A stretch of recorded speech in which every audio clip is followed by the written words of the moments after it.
बहुत समय पहले की बात है, जब धरती पर नदियां बिना नाम की थीं। पर्वतों पर अरशियों के चरण पड़ते ही मार्ग बन जाते थे और मनुष्य समय से नहीं, अनुभव से बड़ा होता था। उन्हीं दिनों की बात है, जब हिमालय की गोद में बसे एक छोटे से गांव में एक बालक जन्मा। उसका नाम रखा गया आर्यम। नाम तो सरल था, पर उसके भाग्य की रेखाएं साधारण न थीं। आर्यम बचपन से ही बहुत चुप था।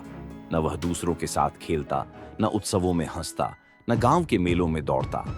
लोग उसे देखकर कहते, ये बालक कुछ और ही है। इसकी आंखों में प्रश्न है, पर मुंह में शब्द नहीं। उसकी मां कहती, ये बेटा तो जैसे आकाश से उतर कर आया है, इसे दुनिया की कोई चीज मोह नहीं देती। जब आर्यम 8 वर्ष का हुआ, तब गांव में एक अजीब घटना घटी। एक वृद्ध साधु जो वर्षों से गुफाओं में तप कर रहे थे, एक दिन अचानक गांव की सीमा पर आकर बैठ गए। उन्होंने कोई घोषणा नहीं की, कोई उपदेश नहीं दिया, बस आंखें मूंद कर बैठ गए एक पीपल के नीचे। पर जैसे जैसे दिन बीतते गए, लोग स्वयं खींचे चले आते।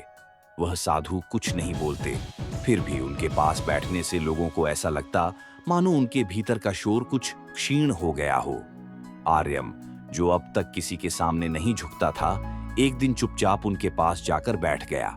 साधु ने आंखें खोलीं और आर्यम की तरफ देखा, फिर धीमे से मुस्कुराए। कुछ नहीं कहा, बस अपनी कमंडलू से थोड़ा जल निकाला और पास रखे पत्थर पर छिड़क दिया। उस क्षण आर्यम की आंखों में पहली बार जल छलका। उसे स्वयं समझ नहीं आया कि क्यों, पर उसने पहली बार किसी के चरणों को स्पर्श किया। उस दिन के बाद से आर्यम रोज उनके पास बैठता, घंटों कुछ बोले बिना। साधु कभी कुछ सिखाते नहीं थे, पर आर्यम सीखता गया, बिना शब्दों के, बिना पाठों के। जब 12 वर्ष का हुआ, साधु ने एक दिन उससे कहा, यदि तू सच में जानना चाहता है कि जीवन क्या है, तो नीचे की घाटी छोड़, ऊपर चढ़, वहां जहां हवा भी सांस लेती है। 7 पहाड़ियों के पार एक अग्नि पर्वत है, उसके भीतर एक कक्ष है, वहां तुझे तेरे प्रश्नों के उत्तर मिलेंगे। पर ये यात्रा केवल शरीर की नहीं, आत्मा की भी होगी। आर्यम ने बिना एक पल घुमाए तैयारी शुरू कर दी। मां ने उसे रोका नहीं, बस अपनी चुन्नी का एक टुकड़ा बांध कर कहा, जब कभी खो जाए इसे खोल कर देख लेना, मेरी ममता तुझे राह दिखाएगी। गांव वालों ने आशीर्वाद दिए, कुछ ने मजाक उड़ाया, कुछ ने चुपचाप सिर झुका लिया। पहाड़ की यात्रा आसान नहीं थी। पहले पहाड़ पर ही जब उसने चढ़ना शुरू किया, तो पांव बार बार फिसलते, सांसें उखड़ती और मन भीतर से चिल्लाता, क्या जरूरत थी ये सब करने की। पर हर बार जब वह मां का दिया हुआ वस्त्र खोलता, उसमें से आती हल्की सी गंध उसे जैसे सहला देती। वह फिर चढ़ता। तीसरे पर्वत के शिखर पर एक निर्जन साधु मिला। वह एक ही मुद्रा में बैठा था, नेत्र बंद, शरीर पर धूल और मुंह से बहती जलधारा, जैसे कोई मंत्र फूट रहा हो। आर्यम ने उन्हें प्रणाम किया और पूछा, मुझे अग्नि पर्वत जाना है, मार्ग बताइए। साधु ने धीरे से आंखें खोलीं और बोले, मार्ग बाहर नहीं, भीतर है। जब तू अपने भीतर के सारे द्वार तोड़ देगा, तभी अग्नि पर्वत तेरे लिए खुलेगा। आर्यम ये बात समझ ना पाया, पर सिर झुकाकर आगे बढ़ गया। चौथे पर्वत पर एक गुफा मिली, जिसमें लिखा था, यहां जो प्रवेश करेगा वह स्वयं को खो देगा। आर्यम भीतर गया। भीतर अंधेरा था, इतना घना कि लगता था सांस भी वहां रुक जाए। फिर भी वह बढ़ा, टटोल टटोल कर आगे चला। गुफा के अंत में उसे एक आईना मिला, पर वह साधारण नहीं था। उसमें जो प्रतिबिंब था, वह उसके बचपन का था। मां की गोद में रोता हुआ, पिता की डांट सुनता हुआ, गांव के बच्चों से अलग थलग खड़ा हुआ। आर्यम का हृदय कांप गया। वह चिल्लाया, मैं ये नहीं हूं, ये मेरा अतीत है। तभी एक स्वर भीतर से आया, जो तू नहीं है वही तुझे बांध रहा है। मुक्त होना है तो पहचानना होगा, स्वीकार करना होगा। उसने अपने प्रतिबिंब को देखा, गले लगाया और फिर आईना स्वयं पिघलकर जल बन गया। गुफा का अंधेरा छंट गया और वह बाहर आ गया। पर अब वह वैसा आर्यम नहीं था जो भीतर गया था। कुछ था जो बदल गया था, उसकी चाल में, उसकी आंखों में, उसकी सांसों में। जब 5वें पर्वत पर पहुंचा, तो वहां केवल एक वृक्ष था, सूखा, ठूंठा, निर्जीव। पर जैसे ही उसने उसके नीचे बैठना चाहा, वृक्ष में एक पत्ती फूट निकली और फिर दूसरी। देखते ही देखते वह हरा हो गया। आवाज आई, जहां धैर्य होता है वहां मृत भी जीवन पाता है। आर्यम मुस्कुराया। अब उसे यात्रा का अर्थ समझ में आने लगा था। 6वें पर्वत पर जब आर्यम पहुंचा तो दिन डूबने को था। आसमान रक्तवर्णीय हो चला था, जैसे सूर्य स्वयं अग्निपर्वत की ओर इशारा कर रहा हो। दूर क्षितिज पर एक पर्वत जलता प्रतीत हो रहा था। उसके चारों ओर हल्की सी धुंध और लालिमा की लहरें, जैसे पृथ्वी की कोई पुरातन पीड़ा वहां से उठ रही हो। अग्निपर्वत तक पहुंचने के लिए अंतिम घाटी पार करनी थी, जो श्मशान घाट की तरह नीरव और निर्वीर्य थी। वहां कोई जीव नहीं था, न पंछी, न जानवर, न कीट। आर्यम जैसे जैसे आगे बढ़ता गया, उसे अपने भीतर एक अजीब कंपी महसूस होने लगी। न डर था, न ठंड, पर एक विचित्र कंपन, जैसे आत्मा को उसके पुराने खोल से बाहर खींचा जा रहा हो। घाटी के बीचों बीच एक कुआं था, कांच की तरह पारदर्शी जल से भरा हुआ, लेकिन उसकी गहराई दिखाई नहीं देती थी। कुएं के पास एक वृद्धा बैठी थी, जिनकी त्वचा समय की सिलवटों से बनी लगती थी। उन्होंने आर्यम को देखा और धीमे से बोली, क्या तू तैयार है अपने सबसे पुराने भय का सामना करने को? आर्यम ने सिर झुकाया। वृद्धा मुस्कुराई और अपनी झोली से एक ताम्रपत्र निकाला, जिस पर कुछ पुरानी लिपि में लिखा था।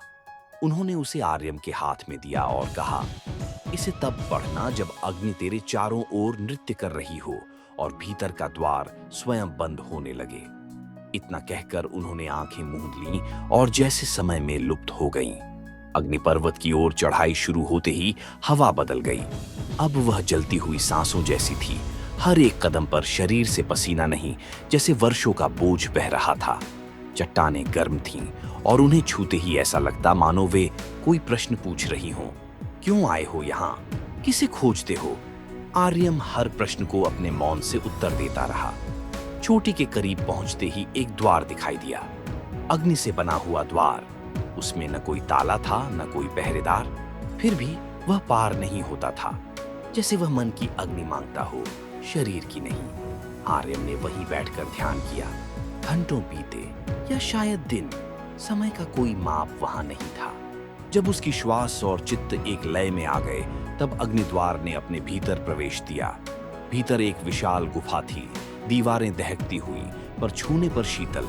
वहां कोई मूर्तियां नहीं थीं, कोई रथ नहीं, कोई वेद नहीं, सिर्फ एक जलती हुई अग्नि जो लगातार घूम रही थी, जैसे ब्रह्मांड स्वयं उसका परिक्रमा कर रहा हो। आर्यम उस अग्नि के सामने बैठ गया और ताम्रपत्र को खोला।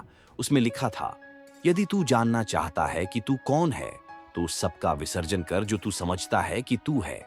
नाम, स्मृति, अनुभव, गर्व, अपराध, प्रश्न और प्रत्युत्तर सब अग्नि को अर्पण कर दे। आर्यम ने आंखें बंद की और भीतर उतर गया। सबसे पहले उसने अपने नाम को अग्नि में अर्पित किया।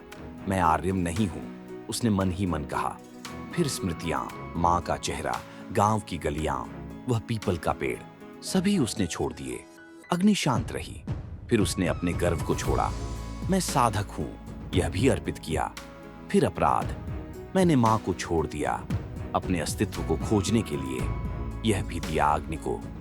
तब अग्नि में एक हल्की सी लहर उठी, जैसे वह स्वीकार कर रही हो। लेकिन जैसे ही उसने भीतर की सबसे गहरी गांठ, प्रश्नों को अर्पित करने की कोशिश की, अग्नि विकराल हो गई। जैसे वह कह रही हो, प्रश्नों को छोड़ना सबसे कठिन होता है, क्योंकि वे ही तुम्हारा अस्तित्व है। आर्यम कांप गया। क्या वह अपने प्रश्नों को त्याग सकता है? क्या वह क्यों और कैसे को मिटा सकता है? वह खड़ा हुआ और पहली बार अग्नि के बीच में चला गया। न जला न भस्म हुआ, बस एक शांति उसके चारों ओर फैल गई। अग्नि अब उसके भीतर जलने लगी, न बाहर। तभी एक स्वर गूंजा, जो स्वयं अग्नि हो जाता है, उसे कोई अग्नि जला नहीं सकती। उस क्षण आर्यम को अपना स्वरूप दिखा, न बालक, न साधक, न यात्री। वह बस एक अस्तित्व था जो सब कुछ जानता था पर कुछ भी नहीं जानता था। वह लौटने को तैयार था, पर अब वह वही नहीं था जो आया था। जब वह अग्निपर्वत से नीचे उतरा तो मार्ग नहीं था, हर चट्टान पीछे गिर गई थी। पर अब उसे मार्ग की आवश्यकता नहीं थी। वह जहां भी पांव रखता, वहां राह बनती जाती। सातों पर्वत अब उसके भीतर समा चुके थे। गांव के लोग चुपचाप उसे सुन रहे थे और वे धीरे धीरे उसकी बातों को समझने लगे। एक बुजुर्ग ने पूछा, क्या आप यह कह रहे हैं कि हम जो रोज करते हैं वो ही हमारा रास्ता है?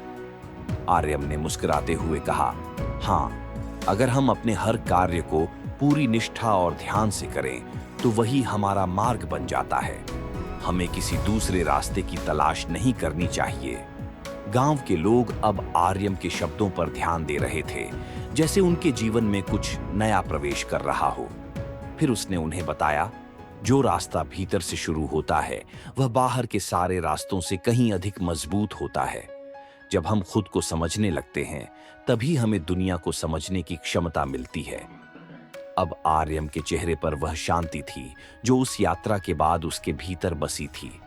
वह जानता था कि यह यात्रा अभी खत्म नहीं हुई थी, क्योंकि जीवन की यात्रा कभी समाप्त नहीं होती।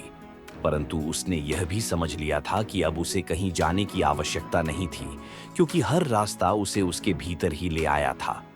गांव में एक हलचल सी मच गई थी। लोग आकर उससे अपने प्रश्न पूछते थे और वह धीरे धीरे उन्हें जीवन के गहरे रहस्यों के बारे में बताता जाता। लेकिन अब वह किसी को किसी चीज की शिक्षा नहीं देता था, बल्कि वह उन्हें अपनी बातों के माध्यम से यह समझाता था कि हर व्यक्ति के भीतर एक प्रकाश है जो उसे सही मार्ग दिखाता है। समय बीतता गया। आर्यम का जीवन अब एक साधारण गांव वाले की तरह चलने लगा था, लेकिन वह अब उस सत्य को जान चुका था जो किसी महल या ज्ञान के स्थान से अधिक मूल्यवान था। वह अब अपने भीतर ही सर्वज्ञानी था और इस ज्ञान के साथ उसने अपने जीवन की बाकी यात्रा जारी रखी। इस प्रकार आर्यम ने अपनी यात्रा पूरी की और वह ज्ञान पाया जो हर एक व्यक्ति को चाहिए होता है, लेकिन जिसे सच्चे अनुभव के बिना नहीं समझा जा सकता। वह जान गया था कि दुनिया का सबसे बड़ा सत्य वही है जो हमारे भीतर छुपा होता है, हमारा अस्तित्व, हमारी आत्मा और वह अज्ञेय शक्ति जो हमें हर परिस्थिति में मार्ग दिखाती है। और इस तरह से आर्यम की यात्रा समाप्त हुई, परंतु उसके अनुभवों ने उस गांव को बदल दिया। अब गांव वाले हर कार्य को प्रेम और निष्ठा से करते थे, क्योंकि उन्होंने यह समझ लिया था कि यह वही मार्ग है जो उन्हें अपने भीतर के सत्य तक पहुंचाता है।